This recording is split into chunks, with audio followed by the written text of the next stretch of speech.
Si tu nous écoutes, c'est que tu veux devenir entrepreneur de ta vie et la vivre selon tes termes. Aujourd'hui, je ne me retrouve pas avec Marc car il est en ce moment même en route pour une autre interview, mais j'ai le plaisir d'accueillir un invité très spécial. Après que les entrepreneurs nous l'aient recommandé comme invité et après de multiples tentatives de connecter la Suisse enneigée avec la Thaïlande ensoleillée, il est enfin parmi nous. Cependant, il ne serait sûrement pas là s'il avait suivi la volonté de ses parents de finir une école d'ingénieur. À la place, il se lance très tôt comme commercial et atteint très rapidement une carrière sûre et confortable malgré son jeune âge. Mais encore une fois, il laisse tout tomber pour devenir chasseur de trésors comme il aime s'appeler, c'est-à-dire apprendre ensemble avec sa communauté sur le développement personnel, l'indépendance financière et ainsi aider les gens sur leur chemin vers la réussite. Après s'être lancé dans le e-commerce, il est devenu entrepreneur aux multiples casquettes, dont les motifs sont souvent très stylés, et ses activités s'étendent de la formation en ligne au consulting et même en passant par l'écriture d'un livre pour propager le millionnaire mindset. Actuellement, domicilié en Thaïlande et en direct de Thaïlande, il compte globalement plus de 40 000 personnes le suivant sur l'ensemble de ses réseaux sociaux. Et donc, c'est une personne qui a réellement eu de l'impact sur les gens dans la francophonie qui ont justement cette ambition de vivre selon leurs termes. On pourrait continuer évidemment à parler de son parcours atypique, mais sans plus attendre, place à la value. Donc, bienvenue à toi, Enzo Honoré, sur notre podcast. Hello, merci à tous. Ça fait super plaisir d'être avec vous. Effectivement, ça a été compliqué pour se choper. Et c'est bien, obstination, on lâche pas l'affaire et on fait cette interview. Je dois t'avouer que c'est une des plus belles intros, je pense, que l'on m'a faite. Donc, merci à toi. Et c'était plutôt complet et ça retraçait pas mal d'envies ou de projets que j'ai pu développer. Donc, merci pour ça. Parfait. Merci à toi de nous rejoindre. On voit par ta tenue, pour ceux qui auront la vidéo, qu'on n'est pas dans le même décor que nous en Suisse. C'est actuellement bien enneigé. Il Et fait très, très chaud aujourd'hui en Thaïlande. Ouais, ouais.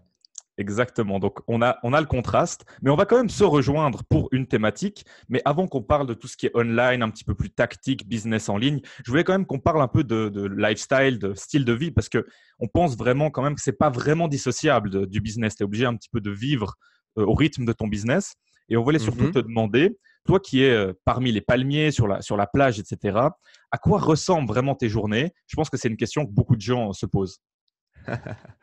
Euh, j'ai envie de te dire que comme tout le monde, au début, j'avais cette vision quand je me suis lancé de l'entrepreneur en costume qui travaillait des heures, qui serrait des paluches dans des espèces de clubs de cigares enfumés avec des gens qui buvaient des brandy trop chers. Et ça, c'était la première vision que j'avais de l'entrepreneur. Et elle a commencé à collapser quand je me suis rendu compte qu'en fait, c'était pas une vie de rester à Paris et de faire des heures à foison et que ça avait un prix tout ça et que le prix, j'étais pas prêt à le payer, c'était celui de la liberté en gros et de ne pas avoir de vie. Puis après, j'ai eu, comme beaucoup de gens à mon avis qui nous écoutent, ce rêve de la semaine de 4 heures, ce rêve de gagner beaucoup d'argent en travaillant très peu, en étant entre deux mojitos et deux femmes magnifiques sur une plage déserte. Et puis là, la réalité m'a rattrapé et aujourd'hui, mes journées ressemblent à quelque chose de beaucoup moins exotique que cela pourrait paraître malgré le fait de vivre en Thaïlande. À chaque fois que je rentre, les gens me disent mais t'es quand même plutôt pâle pour un mec qui vit en Thaïlande. Et à chaque fois, tu as envie de répondre mais je t'emmerde, connard. Tu sais, je travaille, hein, je suis comme tout le monde, j'ai une vie moi. Et ouais, non, c'est très variable. Forcément, la vie va un peu au rythme des saisons entre guillemets, c'est-à-dire que j'ai la chance et on a la chance pour ceux qui ont amorcé ce chemin d'avoir des business, donc de travailler quand tu as plus ou moins envie de travailler. On a des business qui nous permettent d'avoir plus ou moins un emploi du temps flexible, de pouvoir se permettre de travailler de n'importe où. Donc, je peux être au bord d'une plage, comme je peux être dans un bureau, comme je peux être dans la jungle, tu vois. Donc, ça, c'est un avantage qui est assez incroyable. Et finalement, tu te rends compte qu'au bout d'un certain temps, tu ne l'exploites plus vraiment, en fait, cet avantage ou cette potentialité. Parce que, eh bien, comme tout le monde, tu as peut-être envie à un moment donné d'avoir une vie casée, d'avoir une vie rangée, d'avoir des habitudes calmes, de pas te bourrer la gueule tous les jours, de pas voir des gens tous les jours. C'est pas mal de choses que j'ai pu vivre. Et donc, grosso modo, tout ça change un peu, hein. Il y a 3 mois, j'ai fait coup sur coup des voyages et j'ai fait 4 continents sur 3 mois. Mais en gros, quand je suis ici à Bangkok, parce que je suis basé à Bangkok, bien aujourd'hui, je suis fiancé avec une femme incroyable et donc j'ai une petite vie de pépère où j'ai mon petit bureau à l'intérieur de mon appartement où je me lève très tôt et j'essaye de challenger assez souvent mes routines pour garder un niveau de productivité, de créativité et d'énergie assez intense. C'est quelque chose d'important pour moi, l'énergie. Donc, j'essaie de la challenger pas mal. Et donc, je me lève en général assez tôt. Je fais beaucoup de sport. J'essaie de manger très sain. Je fume plus. J'essaie de boire que de façon raisonnable et que le week-end. Et je bosse. Et je bosse parce qu'en ce moment, j'ai des nouveaux objectifs, en gros. Je suis en train de lancer des nouveaux projets avec la création de marques, etc. Et je fais enfin de YouTube un de mes objectifs principaux. Et donc, du coup, ça demande beaucoup de travail. Et donc bah, en ce moment, je bosse. Je bosse comme un fou. Voilà. Ouais, bah, avec nos lunettes, on va dire, de créateur de contenu, on peut tout à fait comprendre parce que si on regarde un petit peu le rythme de production que tu as, on sait quand la production et la post-production et la diffusion, ça demande un travail gigantesque. Pour revenir un petit peu sur ton environnement en Thaïlande, l'environnement, c'est justement une thématique qu'on traite beaucoup dans notre contenu et qui est très présente aussi dans le tien. Est-ce que Ouais. pour toi, partir en Asie, c'était un petit peu comme un gros bouton reset? Est-ce que tu peux nous parler un petit peu de ça? Ça a été comme un bouton tremplin, même plus qu'un bouton reset. Déjà, la première fois que je suis parti, c'est le rêve. C'est-à-dire que tout ça, c'est les autres qui le vivent. C'est dans les bouquins que tu l'as lu, mais tu n'as jamais vu que c'était possible. C'est-à-dire que même si tu en rêves, tu crois pas que c'est possible, tu crois pas que tu peux le vivre tant que tu ne l'as pas vécu. Donc, la première fois que je suis parti, j'étais juste un pauvre con qui venait de claquer sa dème sur un job qui était cool, qui avait 10 000 balles et qui s'est dit, je vais partir à l'aventure, c'est trop bien, je vais créer une entreprise qui va changer le monde et je vais pouvoir être libre avec mon business, quoi.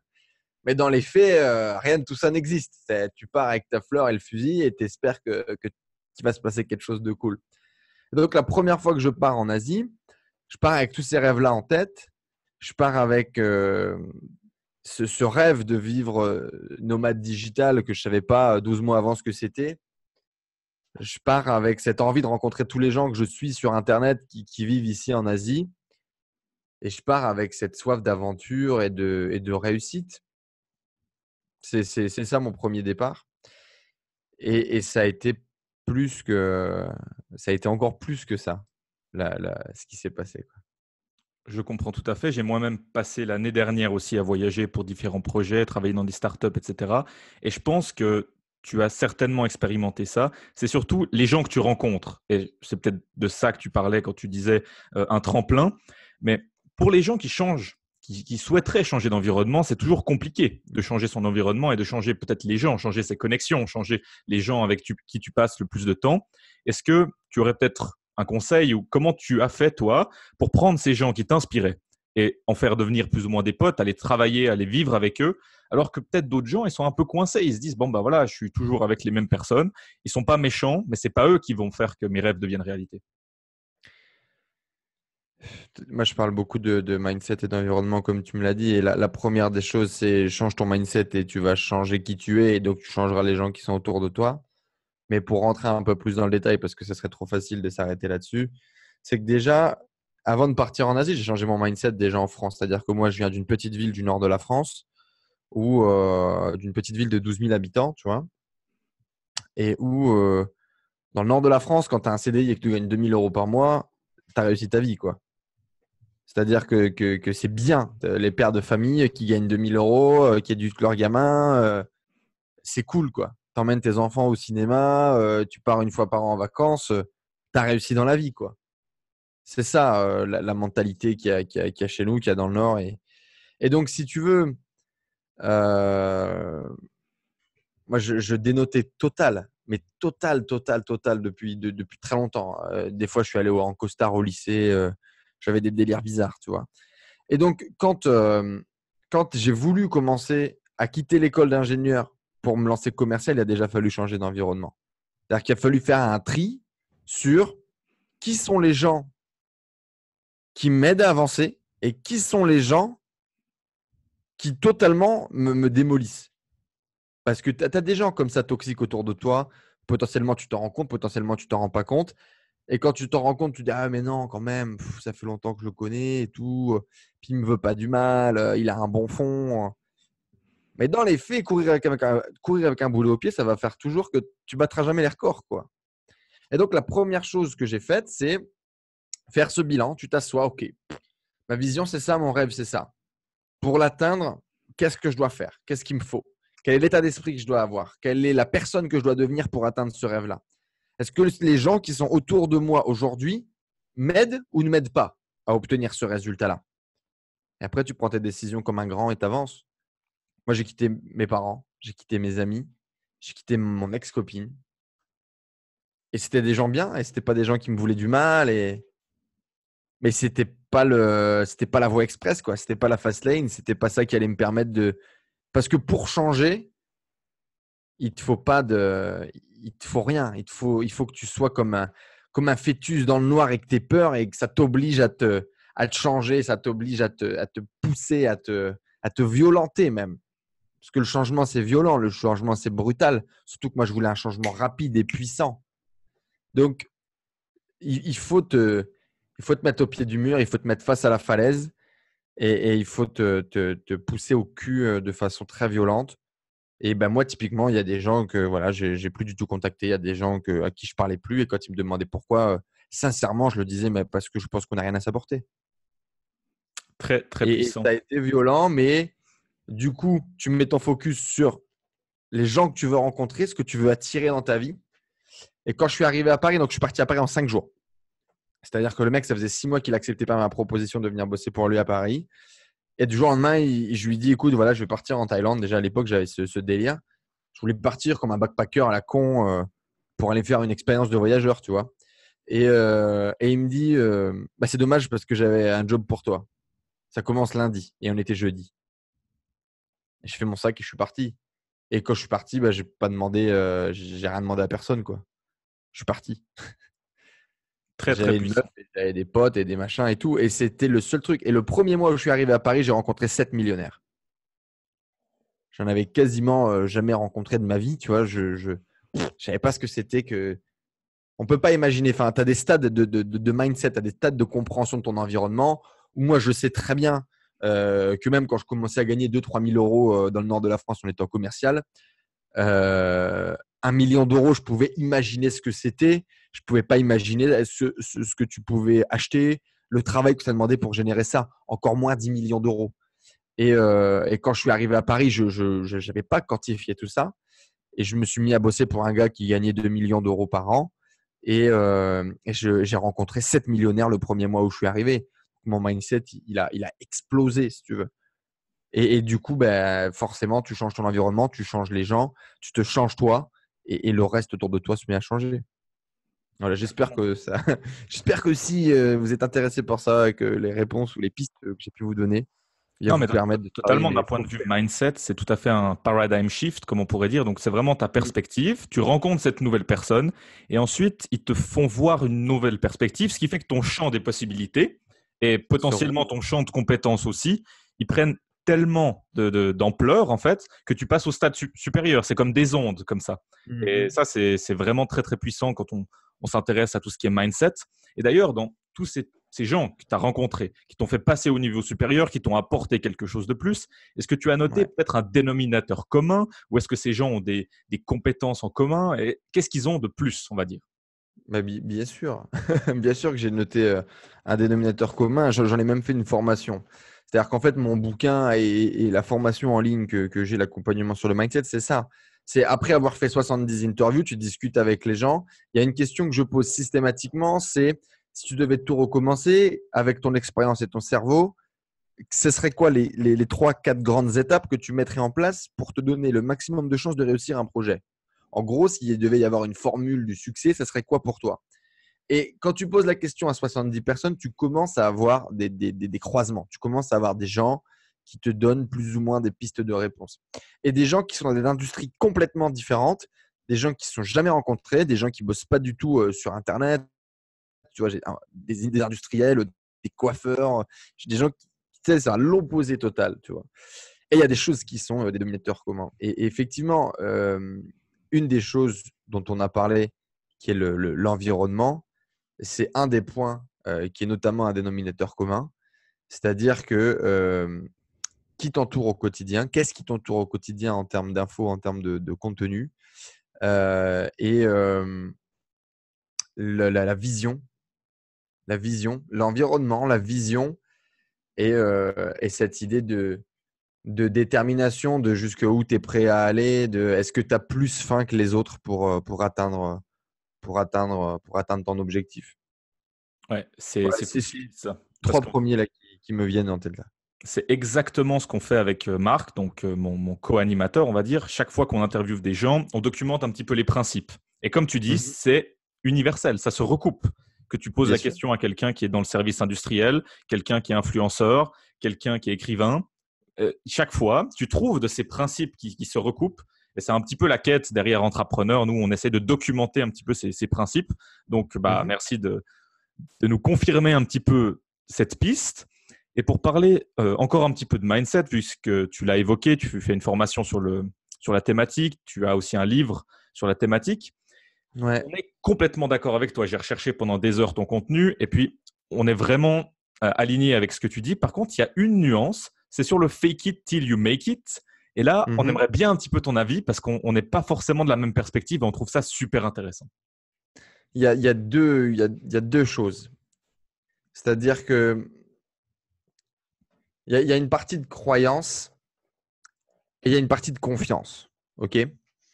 En fonction de là où tu pars, c'est-à-dire de ton niveau de confiance en toi, de ton niveau de croyance et de ce que tu as potentiellement à l'état 0, là où tu vas commencer ton journey, ton voyage dans l'entrepreneuriat. Je pense que ces 2 notions-là sont très importantes. Comme beaucoup, je vais manquer de confiance en moi. OK? Comme la majorité des gens, je pense, qui se lancent, comme la majorité des gens qui veulent faire quelque chose. Et c'est le grand paradoxe de l'entrepreneuriat.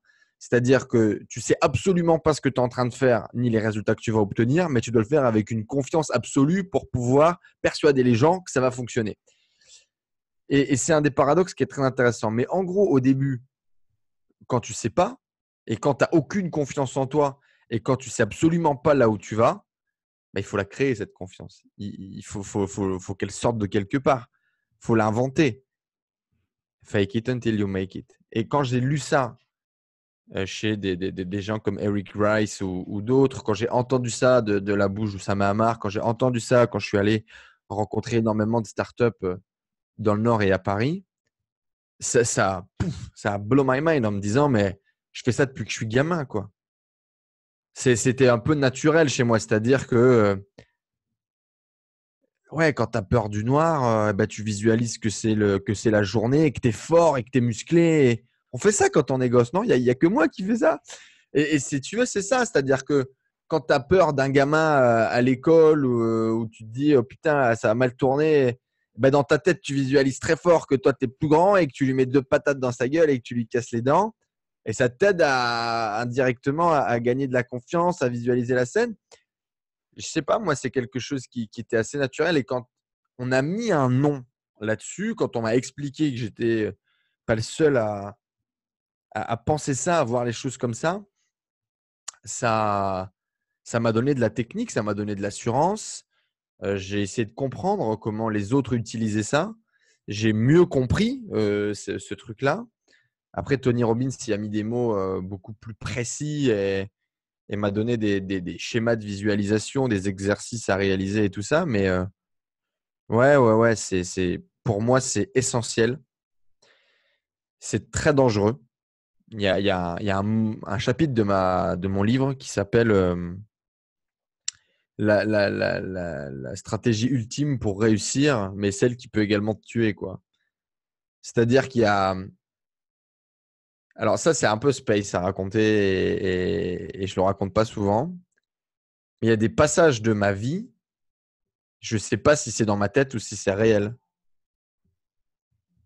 C'est-à-dire qu'à un moment donné, quand tu utilises trop ce délire de visualisation et de fake it, tu sais pas en fait. Tu sais pas. Il y a des trucs, je sais pas si je les ai rêvés. Et il y a des trucs que je vis et c'est des déjà vus. Tu vois, on connaît tous cette expression d'un déjà vu où tu as l'impression d'avoir déjà vécu ce truc ou déjà vu ce truc. Sauf que moi, la dernière fois, je suis monté sur scène devant 400 personnes, je l'avais déjà vécu ce moment, je l'avais déjà vu. La scène de 10 000 personnes, je l'ai déjà vu et je l'ai déjà vécu. Alors, est-ce que je suis fou? Est-ce que c'est la réalité? L'avenir nous le dira. Et c'est ce que je dis aussi dans le bouquin, c'est que entre visionnaire et mythomane, il n'y a qu'un pas. Et il n'y a que le futur qui pourra nous le dire.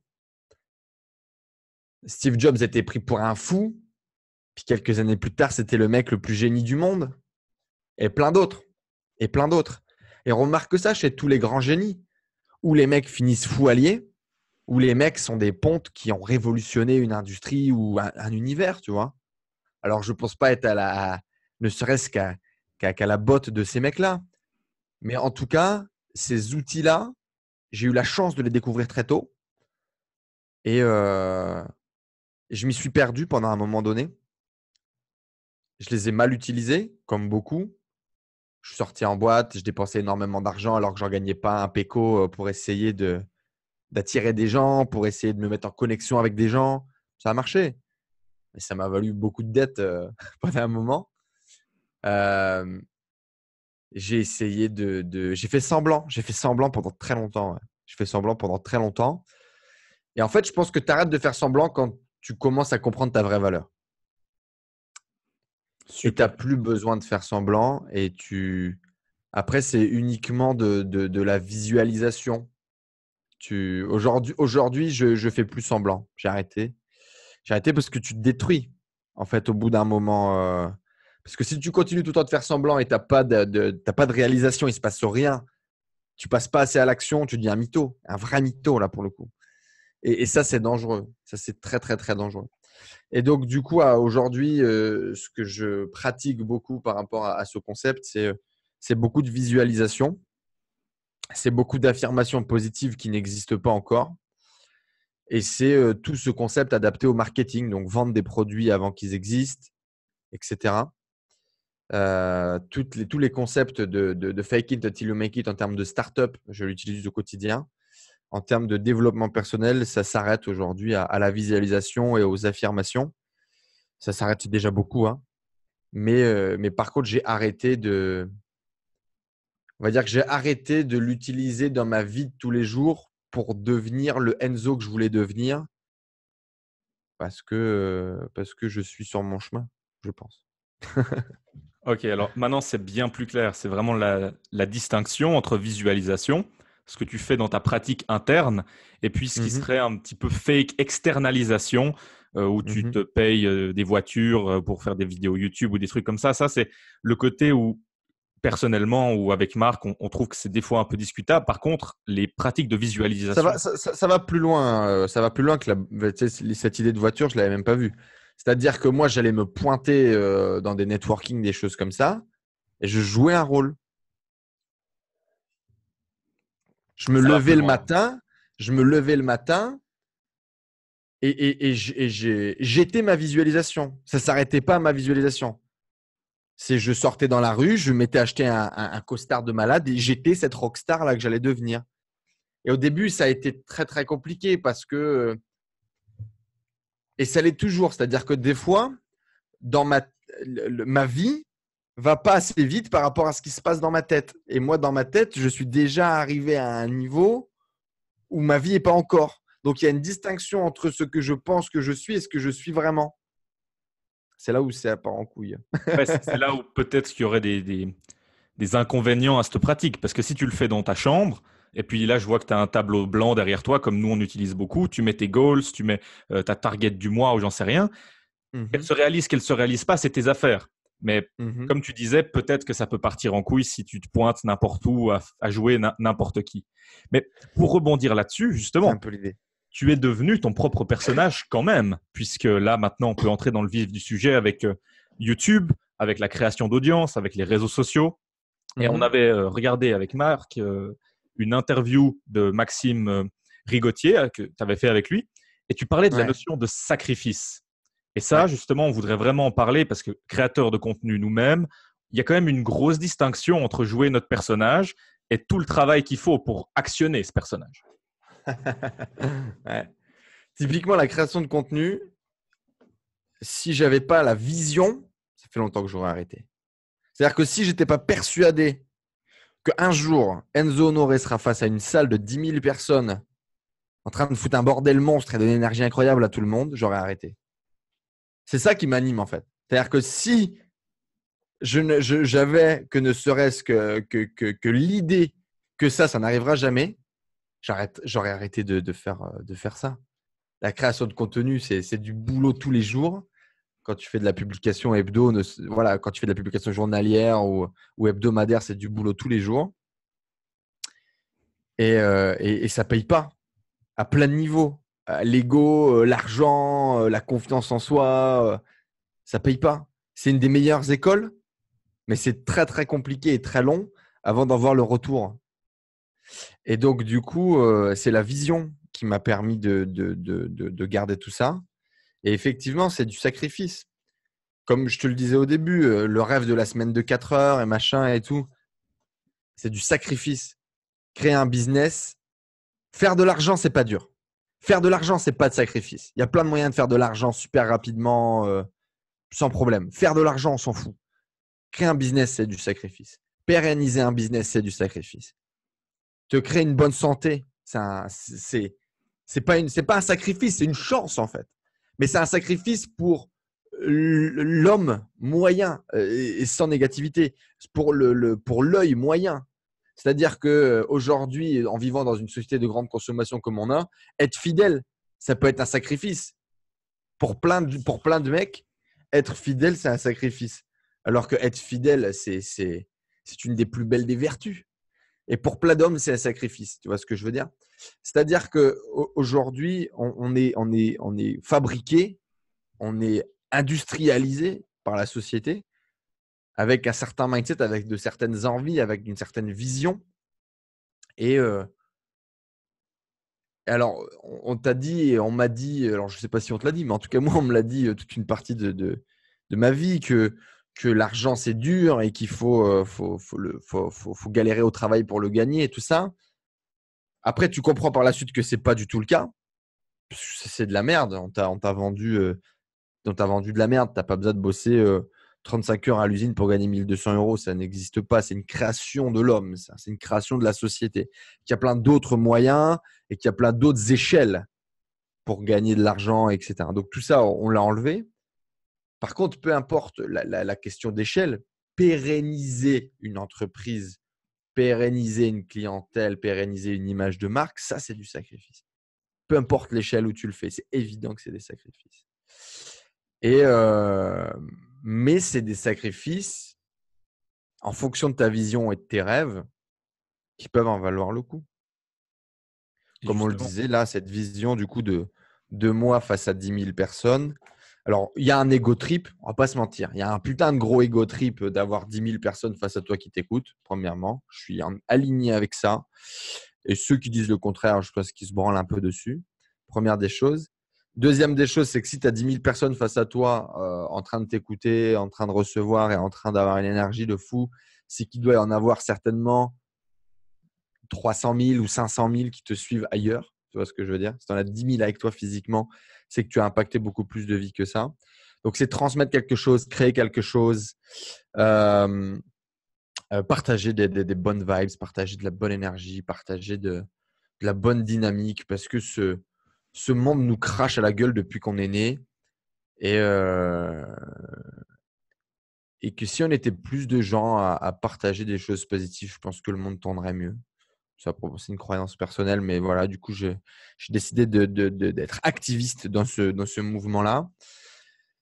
Et sans ça, en fait, sans cette vision, cet idéal, cette espèce de life goal, j'aurais laissé tomber parce que c'est dur.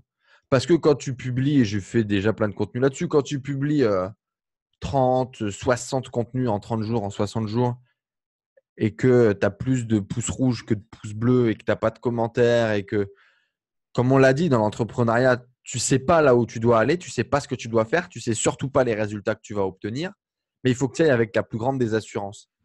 Quand tu commences à perdre, quand cette assurance commence à s'effriter, que tu commences à avoir de moins en moins d'argent, que les produits que tu essaies de vendre ne se vendent pas, et que en plus tu fais ce truc pour essayer de partager, de créer quelque chose et que ça ne marche pas, bah, tu te dis c'était quand même plus simple quand on m'envoyait mon bulletin de paye. Hein. Et oui. Et d'ailleurs, merci pour cette macro-perspective puissante qui, j'espère, pourra shifter quelques mindsets. Et si on entre dans la perspective microscopique, ce qui est intéressant, c'est qu'on a fait cette expérience nous-mêmes avec Marc. Ça fait gentiment une année qu'on crée du contenu. Sur Instagram, on va dire qu'on a eu pas mal de chance. On a quand même réussi à atteindre 10 000 abonnés en une année. Par contre, les podcasts, c'est pas 10 000 personnes qui écoutent, c'est plutôt de l'ordre de quelques centaines. Et voilà, nous, on a de la chance parce qu'on est encore à la chaussée en même temps. On a des projets à côté. Donc, pour nous, on va dire que voilà, c'est plus comme quelque chose de récréatif. Mais on aimerait bien discuter justement pour quelqu'un qui se lancerait. Toi, tu as vécu vraiment le fait d'être tout seul dans le noir, comme tu disais. Tu es face à tes 3 pouces rouges, 1 pouce bleu et 0 commentaire. Comment C'est tu ça. fais pour créer un projet comme ça? Et tu as dit, bah, il faut la vision. Ouais, Et ensuite, d'un point de vue un peu plus tactique, comment tu fais pour quand même avoir un petit peu de portée? tester des trucs, faire des challenges à la con sur 30 jours, tu réfléchis pas, tu regardes pas les résultats, tu regardes que les actions. Aujourd'hui, je conseille beaucoup les gens à avoir des objectifs de moyens et non pas des objectifs de leurs résultats. Typiquement sur l'e-commerce, tu vois, ouais, je comprends pas, moi je trouve pas le produit. Ben, si tu testes 30 produits par mois, il y a forcément un produit qui se vendra mieux qu'un autre. Par statistique, l'échelle, le jeu des nombres, quoi. Pour la vidéo, pour la création de contenu, c'est un peu pareil. Alors après, bien évidemment, il y a des stratégies, il y a des choses beaucoup plus micro. Typiquement, si je devais recommencer aujourd'hui, je commencerais tout de suite avec une phrase, un problème, une phrase, une liste de valeurs que je défends et point. Et j'irai chercher des groupes, j'irai chercher des populations qui sont précisément mon avatar et j'irai discuter avec eux en one-one. Et je prendrai 10 personnes et je donnerai tout ce que je peux leur donner pour faire évoluer leur vie, pour faire évoluer leurs problèmes. Je créerai du contenu avec eux et je partirai de ces études de cas-là. Et après, j'utiliserai un peu de budget publicitaire pour faire que ça aille beaucoup plus vite. Je ferai du présentiel tout de suite. Du présentiel tout de suite parce que c'est beaucoup plus facile de toucher les gens, c'est beaucoup plus facile d'avoir de l'impact et d'avoir des résultats avec les gens. Et à partir de là, j'utiliserai tout ce matériel-là pour aller sur Internet. Aujourd'hui, c'est comme ça que je ferais si je devais redévelopper une communauté, redévelopper une audience. Et le faire plus rapidement, le faire plus sereinement et surtout avec beaucoup moins de coups d'épée dans l'eau. L'avantage des coups d'épée dans l'eau, c'est que j'avais du temps, j'avais pas d'argent, donc c'était parfait, quoi. Ouais. Et justement, ce concept d'audience minimum viable, comme plusieurs grands théoriciens comme Seth Godin peuvent discuter de ça, peut-être aussi Kevin Kelly, toutes des références qu'on met enfin, généralement dans les ressources pour les gens qui écoutent sur le podcast. Mais justement, là, tu as quand même créé quelque chose de puissant, tu as un mouvement, tu n'as peut-être pas la plus grande audience YouTube de ce monde-là de YouTubeurs, mais au moins tu as de la profondeur. Ce que je dis là, c'est qu'il y a des gens qui te suivent pour qui tu es, et vu que tu as diversifié tellement, tu as réellement ce concept de personal brand. Tu vois où je veux en venir. Et Ouais, alors c'est dur, hein. C'est dur. J'ai eu longtemps du mal à l'accepter. Effectivement, je pense, déjà touché les 50 000, les 60 000 abonnés si je m'étais tenu à un sujet et j'avais fait que ça. Le problème, c'est que mon parcours représente le parcours de beaucoup de gens, je pense. C'est-à-dire que tu sais pas ce que tu veux faire. Tu sais pas qui tu es et tu sais pas ce que tu veux faire. Donc, bah, comme moi, et ce que j'ai fait dans mon business, parce que j'ai lancé plein de choses, bah, j'ai fait plein de choses. Donc là, je regardais tout à l'heure, il y a 35 vidéos sur les crypto-monnaies. Il y a des vidéos sur l'e-commerce, il y a des vidéos sur la vente de formation en ligne, il y a des vidéos sur le développement personnel, il y a des vidéos sur l'entrepreneuriat, il y a des vidéos sur la création de business physique, il y a des vidéos sur l'immobilier. Parce que c'est tout ce que j'ai vécu en 2 ans et demi, tu vois, quand je me suis lancé. Donc effectivement, YouTube m'a pas trop aimé, je me fais pas super recommander, j'ai pas des vidéos qu'on buzzait. Mais j'ai appris beaucoup de choses. Et effectivement, je pense que je dois avoir une petite fanbase qui, malheureusement, c'est pas les gens qui se manifestent le plus. C'est pas les gens qui laissent le plus de commentaires. C'est pas les gens qui t'envoient le plus d'emails. C'est pas les gens qui achètent forcément le plus tes produits parce que je fais pas beaucoup d'argent avec la vente de produits en ligne sous forme de formation. Mais effectivement, les gens qui ont été hookés, ou même effectivement mes clients les plus récurrents, j'en ai quelques-uns, c'est vraiment des gens qui m'aiment dans mon entièreté, quoi, pour tout ce que je suis et ce que je ne suis pas, effectivement. Mais on voit quand même un principe que nous, on a souvent documenté dans nos interviews, dans les entrepreneurs qui ont eu du succès, c'est quand même l'authenticité au final. Peut-être que ça paye pas sur le court terme, mais qu'est-ce que tu en penses de l'authenticité sur le long terme? J'y crois, sinon je serais pas là. J'y crois, sinon je serais pas là. J'y crois effectivement sur le long terme. J'y crois effectivement pour des valeurs différentes. J'aurais tellement aimé réussir à développer une communauté énorme sans avoir jamais à parler d'argent, par exemple. Mais pendant très longtemps, j'ai cru que le fait de mettre 100 000 euros au début de tes vidéos YouTube, ça allait t'apporter beaucoup plus d'audience. Je suis pas persuadé finalement que ce soit le mieux à faire et que c'est ce qu'il faut faire. Un mec, par exemple, comme Stanislas Leloup, qui n'a jamais parlé d'argent, nous le prouve encore tous les jours, tu vois. Mais effectivement, on a plein d'autres exemples où ça fonctionne. On a un Yomi qui a fait buzzer une vidéo à 1,6 million de vues, je crois, en mettant une grosse bagnole et millionnaire à 22 ans en titre. Donc, je pense que tout marchera toujours. Il y aura une audience pour tout. L'idée, c'est juste de tester et puis de définir et de trouver ce qui te va à toi, ce qui est adapté à ce que tu as envie de faire. Et effectivement, à travers tout ce que j'ai fait, même à travers un fake it, il y a aussi des gens qui m'ont fait des retours en disant qu'à un moment donné, j'étais arrogant, qu'à un moment donné, ça se ressentait que je sais pas, j'essayais d'écraser les gens ou quoi que ce soit. Je pense que j'ai jamais eu d'intention négative. Je pense que je me suis beaucoup cherché et que pendant très longtemps, ça a été, j'avais cette sensation de ne pas être reconnu à ma juste valeur et je l'ai très mal vécu. Et ce qui est effectivement, ce qui est beaucoup plus facile à vivre dans la vie, c'est très compliqué à le vivre sur Internet, tu vois, parce que ça te suit et puis parce que les gens regardent des contenus que j'ai fait il y a 1 an ou 2 et machin. Et donc, c'est tout ce qui est compliqué à vivre dans la vie, en gros, est d'autant plus compliqué à le vivre quand tu as une personne médiatique, entre guillemets. Donc, il y a eu ça, effectivement, qui, je pense, parfois peut altérer la réalité, tout ça. Mais à travers tout ça, je pense qu'effectivement, ce que j'ai essayé de faire et ce que je continuerai de faire, c'est de partager ce que je ressens, ce que je vis réellement. Alors parfois, comme un commercial que je suis, on arrondit les angles, on met un peu plus de luminosité à droite ou à gauche. Et dans les faits, j'ai jamais menti. Ouais. Ouais. Et je pense que je ne le ferai jamais parce que, euh, parce que c'est ce qui fait que tu es fier de ce que tu fais déjà, ce que tu peux. Après, il y a des gens qui se regardent dans la glace, qui n'ont aucun problème avec ça, qui sont en adéquation totale avec ce qu'ils font. Et c'est le plus important, je pense. Le plus important, c'est de faire un truc avec lequel tu es en adéquation. Mais je suis un peu un gentil, tu vois. Je suis un peu un gentil. J'ai un peu un côté cœur de beurre, comme on dit chez moi, tu vois. Et donc, typiquement, le slogan que j'avais choisi en février 2016, quand j'ai créé mon blog, c'était en route vers la réussite qui vient avec moi. Et tu as beaucoup de gens qui te disent: ah oui, moi j'ai créé une communauté parce que je veux partager avec les gens, je veux les aider. Tu discutes avec eux en off, ils en ont strictement rien à battre. Ils veulent faire du cash et c'est tout, tu vois. Et le problème, c'est qu'ils n'acceptent pas. Ils ne sont pas en phase avec ça. Et typiquement, il y a des gens qui sont super controversés, qu'on aime ou qu'on n'aime pas. On s'en fout, c'est pas la question.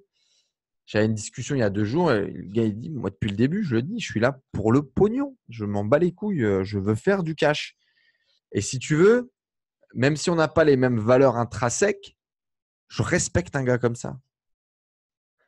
Parce que s'il doit t'enculer, il te le dira avant. Et c'est mieux quand même, c'est préférable. Et en fait, il y a des valeurs qui sont fortes comme ça. Effectivement, l'amour, le soutien, avoir envie de faire progresser l'autre, c'est super important. Mais l'honnêteté avec toi-même et avec les autres, c'est plus important encore. Parce que si je ne suis pas d'accord avec quelqu'un, si on n'a pas la même vision des choses et tout, euh, ben, autant il me le dit et au moins, ça nous évite de nous mettre dans la merde. Parce que si la personne n'est pas honnête et qu'elle n'a pas les mêmes valeurs que toi, elle va commencer sur la même route que toi. Et puis un jour, ça va commencer à partir en cacahuète. Et puis elle ne te le dira pas. Et elle va. C'est le genre d'échauffourée qui pue, tu vois. Donc aujourd'hui, moi, je pense que, et je ne sais même plus du tout pourquoi je suis en train de parler de ça, mais je pense du coup que l'honnêteté, la franchise, la sincérité, c'est le plus important pour te sentir bien humainement parlant, comme dans le business, dans tes relations et avec tes clients. Génial. Bah, justement, on croit beaucoup à tout ce qui est authenticité, à ce qui est vérité au final, parce que de tout ce qu'on a pu étudier en business, de tout ce qu'on a pu faire un petit peu dans les projets marketing, etc. Quand même, tout ce qui est marketing, il y a une grosse partie, c'est bullshit. Même personnellement, j'y vois 90% de bullshit. J'ai fait aussi pas mal dans la nutrition et le sport, et je vois un gros parallèle entre tout ce qui est sport et nutrition et marketing, parce que le sport et la nutrition, c'est du marketing, c'est full bullshit. Donc, personnellement, j'ai un attrait pour tout ce qui est truth marketing, si on peut appeler ça comme ça. On verra comment ça se développe. Peut-être ce sera un trend, peut-être ça partira aux oubliettes. On verra. Mais ça me donne une magnifique opportunité pour parler comme dernier sujet un peu de dropshipping et puis de business en ligne comme ça. Parce que personnellement, je l'ai fait. J'ai fait honnêtement peut-être 1000, 2000 euros de revenus sur quelques mois avec rien de profitable, uniquement, on va dire, neutre, pas trop de pertes, mais j'ai appris énormément. Et ce qui m'a posé un problème personnellement, c'est le fait que tout le monde est un petit peu dans cette même piscine à vendre le même genre de produit à des sauces différentes. Mais c'est très difficile d'en sortir. Alors maintenant, j'ai décidé de sortir complètement de ça. Je vends volontiers mes services pour faire du Facebook Ads, pour faire d'autres projets qui sont en dehors de cette marée-là. Mais toi, comment tu vois la perspective du dropshipping? Parce que malheureusement, ce côté authenticité, vérité et tout, je ne le trouve pas personnellement. Le dropshipping et le e-commerce de façon plus globale, c'est un véhicule. Okay. C'est un moyen. C'est une possibilité. Je dirais même plus, c'est un canal de vente. Complètement. Okay. Comme tout outil ou vecteur, eh bien, t'en fais ce que tu veux. Mais ce que tu me dis, je l'entends tout à fait. C'est pour ça que j'ai arrêté le dropshipping en 2017, un truc comme ça. Où j'étais là en train de me dire, j'étais là, je voulais changer le monde, je voulais apporter de belles valeurs, je voulais, tu sais, j'étais à fond un peu développement personnel, à vouloir changer des vies. Tu sais, c'est comme quand tu découvres le développement personnel où tu as envie de le crier sur tous les toits parce que tu as tellement l'impression que c'est génial, tu vois. Eh bien, j'étais dans cette euphorie-là et là, je me retrouvais à vendre des bracelets Bouddha que j'achetais à 1 euro et je les revendais 20 euros. Et je me disais, mais fuck, tu vois, genre. Et j'adore l'argent, attention, j'adore l'argent. J'adore l'argent. J'ai toujours gagné de l'argent. Dès que j'étais au lycée, je gagnais de l'argent. Je trouvais des moyens. Je faisais des petits business, je faisais des trucs. J'ai jamais volé, mais j'ai toujours trouvé un moyen de faire de l'argent. Ok. Et donc, j'adore l'argent. Mais là, ça avait une saveur qui était très moyen. Et donc, j'ai dit, bon, j'arrête.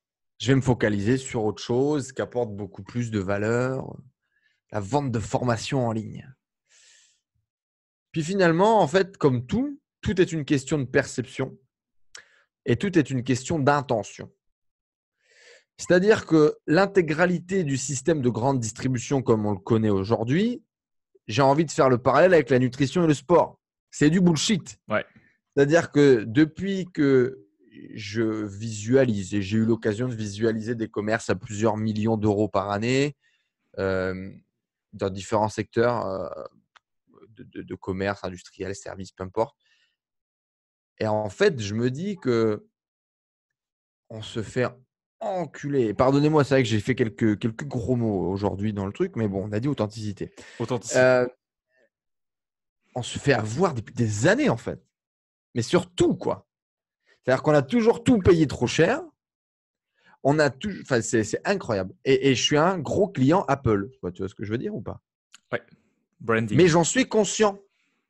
Et c'est un choix, c'est une décision. C'est-à-dire qu'ok, je le prends la banane, mais je mets un peu la vaseline avant. Genre, laissez-moi un peu de temps.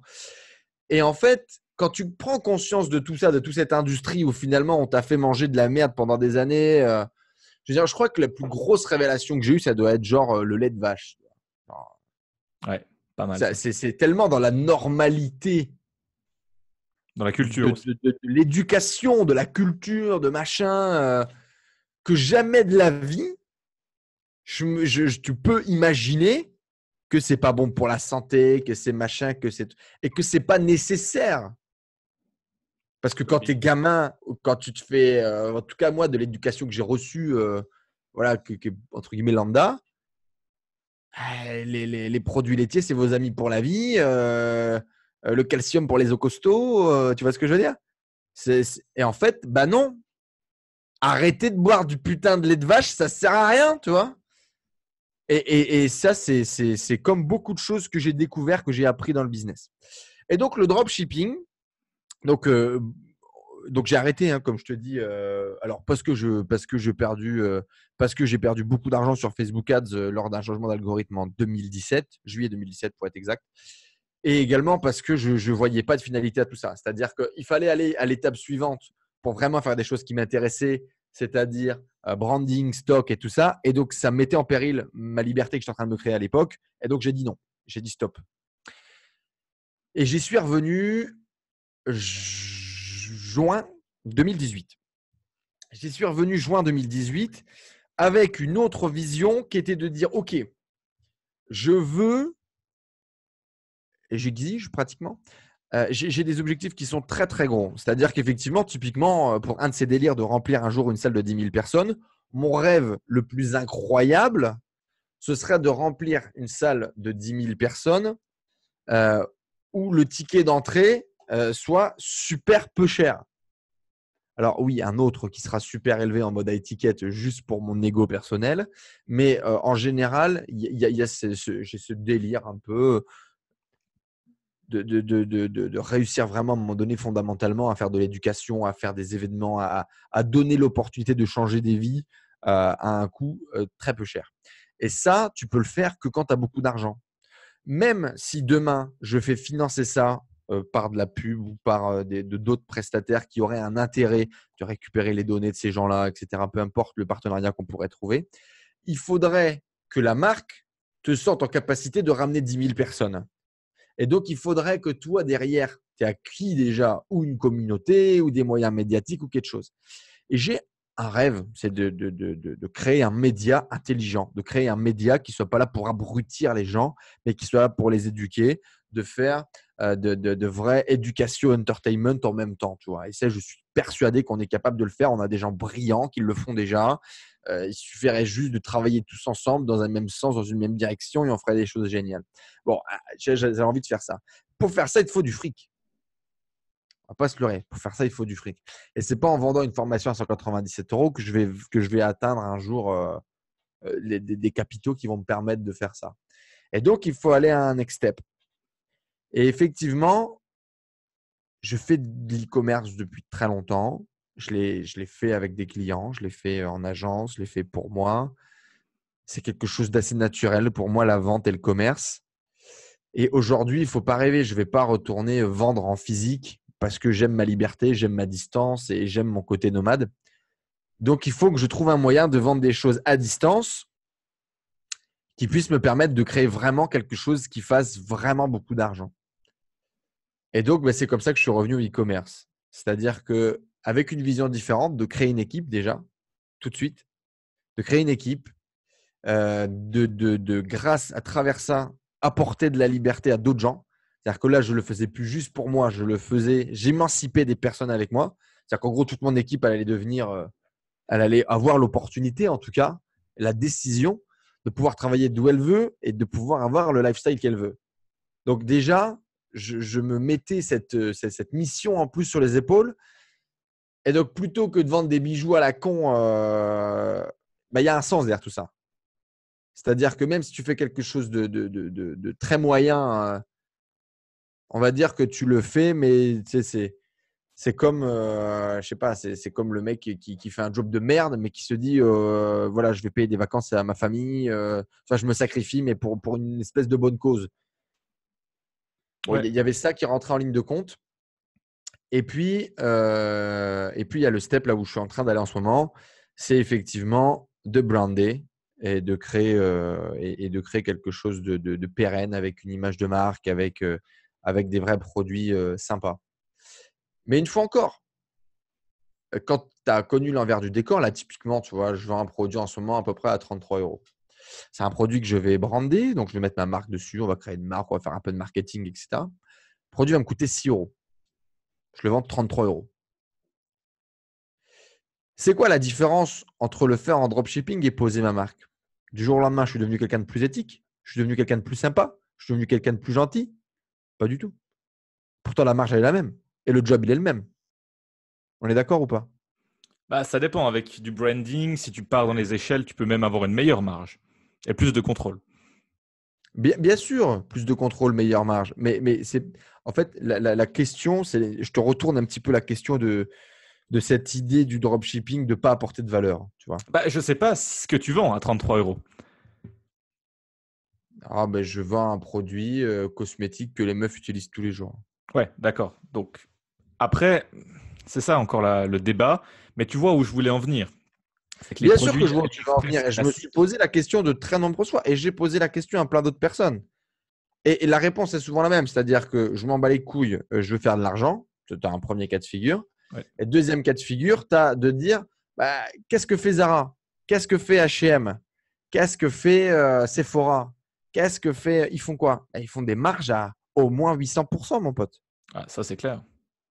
Est-ce qu'ils apportent de la valeur ou pas? Qu'est-ce qu'ils créent pour ce monde? Eux, ils ont une Tout ça se grosse, débat grosse comme ça. valeur perçue, en fait. Ils ont une grosse valeur perçue, ça c'est évident. Est-ce que c'est que du marketing? Est-ce qu'il y a vraiment quelque chose derrière? Finalement, tu te rends compte que tout le monde dans lequel on vit est un peu pourri hein, dans les faits. Parce que bon, la majorité, je veux dire, on va prendre Nike. Ok, on va prendre Nike. Tu vois. Nike, c'est une brand que j'aime beaucoup. C'est une brand avec laquelle on a plus ou moins tous grandi. En tout cas, je parle pour tous les gamins des années 90 qui représentaient. Avoir une paire de Nike, c'était pas mal. Moi, j'avais pas de Nike quand j'étais gamin, tu vois, parce que de Nike, c'était quand même c'était un peu plus cher, machin. Et puis derrière Nike, moi j'étais beaucoup fan de basket et tout. Donc derrière Nike, tu avais Michael Jordan, tu vois, qui avait lancé Air Jordan, sa marque et tout. Ça avait un prestige. Il y avait déjà des pubs qui étaient assez incroyables à l'époque. Et puis aujourd'hui, ils se sont vraiment positionnés comme la performance, comme le dépassement de soi. Il y a beaucoup de développement, de valeurs de développement personnel qu'il y a Passer à derrière Nike l'action, aussi. just do it, etc. Passer à l'action, just do it. Ils ont fait beaucoup de partenariats avec des paraplégiques. Ils ont mis en avant cette idée de se dépasser et cette vision qui est une fondamentale, une valeur fondamentale du sport, qui est de rassembler à travers la discipline. Euh, Magnifique. C'est beau. J'en aurais presque envie de pleurer. Ouais. Dans les faits, dans les faits, Valeur ces perçue. mecs, valeur perçue incroyable, l'histoire du fondateur incroyable. En tant qu'entrepreneur, on en rêve tous, ou Sa presque. biographie, incroyable. Enfin, on veut pas de la galère qu'il a vécue, hein, parce qu'il en a quand même bien chié le copain, hein, il a pris des risques incroyables. Mais dans les faits, ces mecs ont construit dans des usines chinoises pendant des années en faisant bosser des gamins. Ils ont participé à l'appauvrissement du monde, au cloisonnement nord-sud de toute notre planète. Ils ont certainement pollué je ne sais combien de rivières et d'océans. C'est bien, c'est pas bien. Nike, qu'est-ce qu'on en pense? Et pourtant, Nike, tout le monde va te dire c'est génial et on achète en fermant les yeux. Mais on est complètement d'accord. Mais Donc, le c'est ça qui est truc, intéressant. c'est qu'est-ce qu'on y apporte? Et surtout, qu'est-ce qui est bien, qu'est-ce qui est mal? Parce qu'en fait, c'est ça la grosse complexité de tout ça, c'est que finalement, tout n'est que perception. Et que ce qui est bien pour toi est peut-être bien pour moi ou mal pour moi, et que dans tous les cas, on ne plaira jamais à la majorité. Qu'une fois encore, la réponse à ça, c'est de faire un truc avec lequel tu es en adéquation, qui est en adéquation avec tes valeurs, avec là où tu veux aller, avec ta vision, et qui te donne les moyens de le faire. Et donc, typiquement, aujourd'hui, effectivement, je refais du dropshipping, je fais un petit peu de volume, on n'a pas trop à se plaindre, c'est plutôt cool. J'achète des produits 5 que je revends 30. que tu peux acheter sur Amazon à 10 et que j'arrive à vendre 33.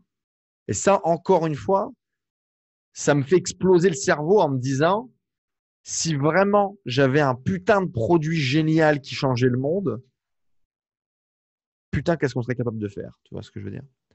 Parce que si on Ouais. est capable de vendre un truc que vend le plus gros site e-commerce en Europe, 3 fois plus cher, et que moi je suis capable de le vendre, putain, si j'avais un truc génial, on serait vraiment capable de faire des trucs de fou. Et donc, ça tourne pas mal, tu vois, jusqu'au jour peut-être où j'invente des produits géniaux, hein, on ne sait pas, on verra. Mais en tout cas, aujourd'hui, on fait ça. On fait ça quand même avec une vision. J'essaie toujours de développer une communauté. J'essaie toujours de faire du content. C'est-à-dire que peu importe le site e-commerce que je vais faire du contenu. Malheureusement, j'ai une partie quand même qui est très marketing de ma personnalité, de ma façon de faire du business. C'est que typiquement, aujourd'hui, je vais segmenter et je ne vais pas segmenter forcément avec une… La femme à qui je vends des produits, ce n'est pas la femme avec laquelle j'aimerais vivre. Et là, c'est mon côté commercial qui parle. Je suis en adéquation avec ça jusqu'au jour où j'arrive à créer autre chose. Parce qu'aujourd'hui, typiquement, dans le marché de la cosmétique, si je veux faire des produits haut de gamme, si je veux faire des produits qui vont respecter plein de critères que j'aimerais, comme… Alors aujourd'hui, mes programmes sont déjà vegan, etc. Donc, c'était déjà un truc… Voilà, c'était déjà un truc que je me dis, si on peut éviter de tomber là-dedans, c'est cool. Donc, je paye mes produits un peu plus cher, mais mes produits sont vegan, ne sont pas testés sur les animaux et tout. Bon, c'est déjà un premier prérequis. Après, je pense qu'on pourrait aller beaucoup plus loin, tu vois, dans la chaîne de valeur, dans le comment est-ce qu'on fait les produits, comment on les traite, comment on les travaille. Je travaille avec une super usine en Chine et tout, dernier cri, machin, mais les réglementations et les lois là-bas, tu sais, si je vais à Bangkok, ça fait une semaine qu'on est la ville la plus polluée du monde, tu vois. En Asie, c'est complètement différent. Les mecs, ils se posent pas la question. Tu vas au supermarché, tu as 8 sachets en plastique alors que tu as acheté un paquet de bonbons, quoi. Il y a un manque de respect incroyable. Mais en même temps, comment tu veux blâmer ça? Et c'est compliqué de créer un business quand tu n'as pas de sous, quand tu es en mode startup, quand tu démarres, avec toutes ces prérequis-là quand tu t'es pas encore fait. Alors oui, plutôt tu poses les bases, plutôt tu poses la vision et plutôt tu essaies de faire des efforts à ton échelle, mieux c'est. Mais c'est vrai que c'est pas évident de pouvoir démarrer avec la qualité que tu aimerais délivrer. C'est pour ça que je disais du coup qu'aujourd'hui, aujourd'hui, je vends typiquement des produits putaclic. Je vends des produits pour des femmes qui font de la surconsommation, qui sont dans la mode, qui sont dans le trendy. Alors que moi, j'aime les femmes classes et belles au naturel. Tu vois. Mais si tu veux, voilà, on va attendre avant de pouvoir évoluer vers ce type de produit parce que bah, typiquement, ça demande. Il y a des barrières à l'entrée qu'aujourd'hui, je ne peux pas encore franchir pour aller taper sur ces marchés-là. Mais donc, voilà, c'est un sacrifice à faire, on va dire, encore une fois, tu vois, la question de sacrifice, de dire, bon, bah, OK, je vais marketer, je vais commercialiser des produits qui sont peut-être pas les produits qui vont changer le monde, mais qui vont répondre à un besoin, qui vont répondre à une nécessité, que dans tous les cas, les gens consomment, les gens achètent. Donc, ben, voilà, hein, le triangle, l'échange de valeur, autant en faire partie plutôt que d'être sur le côté.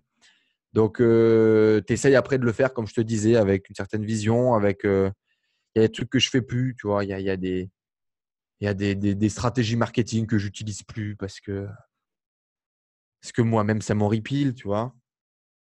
Mais il y a des choses que je fais encore parce que tout est une question de perception. Et Bah, que en tout dans tous cas, les ouais, cas, on ne pourra jamais plaire à tout le monde. exact. Bah, merci pour ce partage. Justement, ça fait plaisir d'entendre un discours un peu différent de ta part aussi. Et puis, C'est-à-dire différent que de ce que je dis sur Internet d'habitude. non, ce que je veux dire, c'est là, on a discuté vraiment de création de valeur au sens pur. Et Ouais. évidemment, je joue aussi le boulot du marketeur, c'est aussi une partie de mes activités. Je vois tout à fait ce que tu veux dire. Et ce qui m'intéresse vraiment, c'est qu'un jour, on puisse échanger et d'avoir trouvé ce putain de produit qui change le monde et de pouvoir le market, parce que je pense que c'est la meilleure des sensations quand tu vois toutes ces tactiques qu'on a pris des années à étudier et qui Mhm. marchent, mais qui marchent pour le bien. Et je pense que là, on pourra aller se coucher content et se réveiller d'autant plus fired up. Donc voilà. C'est ça, et je pense que tous les jours, il y en a qui le font. Tous les jours, qu'il y en a, il y a des gens qui ont vraiment inventé des produits qui sont super utiles et qui sont super géniaux. Et tu as d'autres génies qui ont inventé Facebook. Clairement, clairement. Mais tout est nécessaire, je pense. Tout est nécessaire et dans tous les cas, on ne peut pas tous. Imagine si tout le monde voulait changer le monde, si tout le monde voulait apporter quelque chose de positif, ça ne pourrait pas marcher. Il y a certain fatalisme dans ce que je suis en train de dire, mais je pense que c'est la vie, je pense que c'est comme ça. Et que c'est aussi des phases, c'est aussi des étapes de vie qu'il faut respecter. Et que dans tous les cas, avec la bonne énergie, avec la bonne intention, et bah, tu fais ton bout de chemin. Et puis le jour où tu auras la capacité d'apporter vraiment un produit mass market avec tout ce que tu as appris. Alors, je te dis pas de vendre de l'héroïne toute une vie pour devenir riche et puis après essayer de changer le monde. Mais, euh, mais voilà, en essayant de faire ton bout de chemin sans tuer personne et un jour pouvoir apporter ta pierre à l'édifice, tout en faisant ça, hein, parce que bon, bien évidemment, je pense que j'essaye de l'apporter tous les jours avec mes contenus, avec mes audios, avec mes vidéos, avec mes contenus sur Instagram. Je pense que je l'apporte déjà au quotidien à une plus petite échelle, à une plus petite portée de façon différente.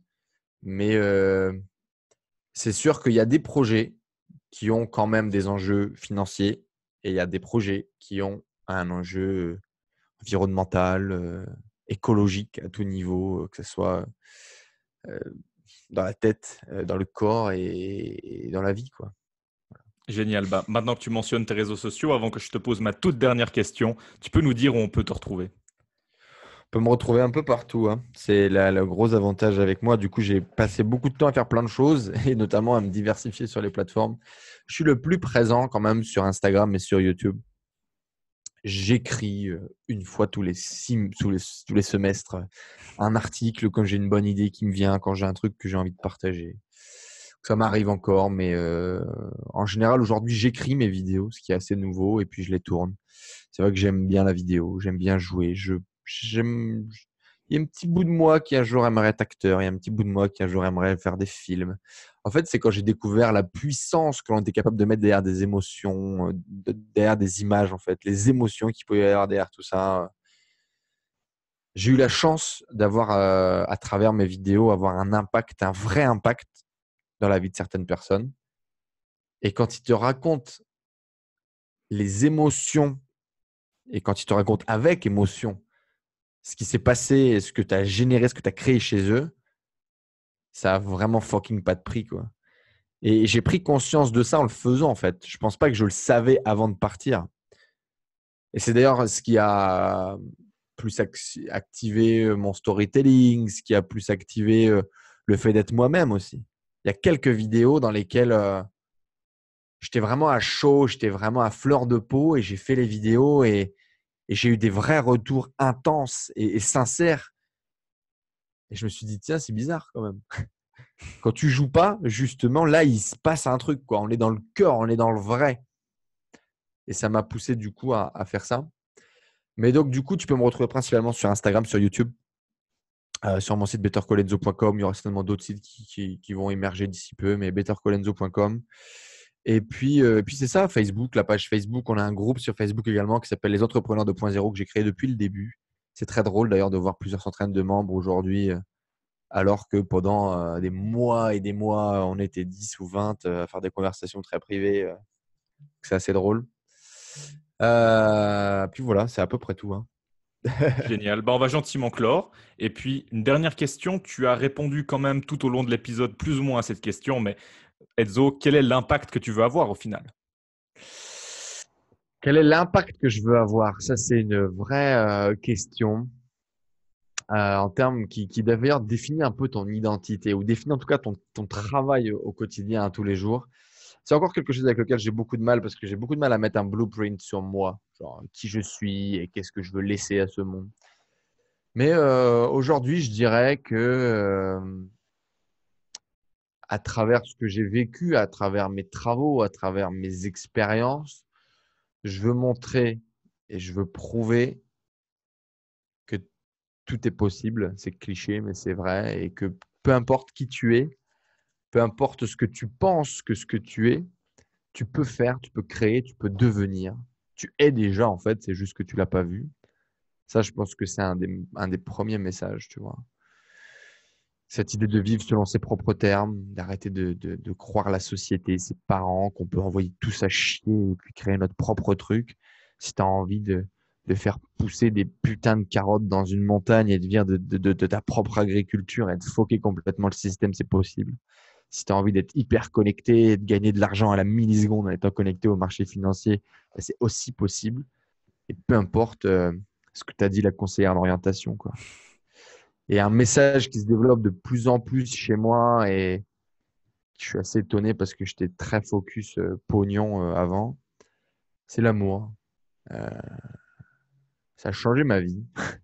Cet amour intérieur, cet amour de soi, cet amour des autres. Genre, je suis devenu conscient un peu plus, tu vois, de l'environnement, du développement durable, de la bouffe, à travers l'amour, quoi. C'est super bizarre. À travers l'amour des animaux, l'amour de la nature. Parce que quand tu vas en Chine et que tu vois pas le ciel parce qu'il y a trop de pollution, bah, quand tu touches un arbre et que le ciel il est bleu, tu as une connexion différente, quoi. C'est le voyage aussi, je pense, qui m'a apporté tout ça. Mais ouais, du coup, l'amour. Arrêter de vivre dans la haine, comme je le disais un petit peu au début. Le monde nous crache à la gueule toute la journée. Donc, si on était capable de se faire des câlins et des bisous, et même si on est des hommes tatoués, et virils, hein, bah, c'est pas un mal. Au contraire, c'est quelque chose de très bien. Et donc, en ce moment, j'aime bien dire ça, ouais.